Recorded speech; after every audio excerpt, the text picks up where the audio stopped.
Watu wawili wameripotiwa kuaga dunia kufuatia ajali iliyohusisha lori la kusafirisha simiti katika barabara kuu ya Kisii Keroka, eneo la daraja moja.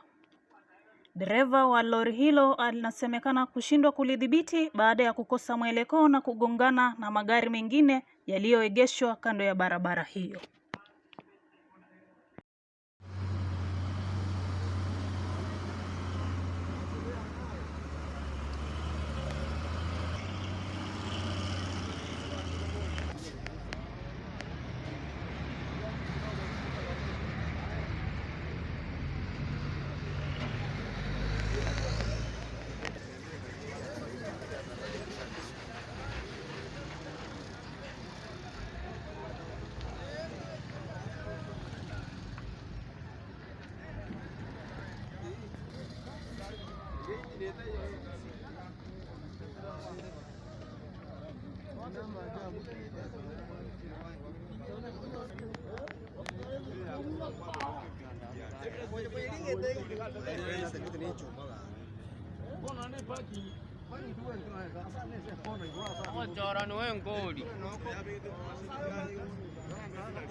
Acha mimi niulize swali.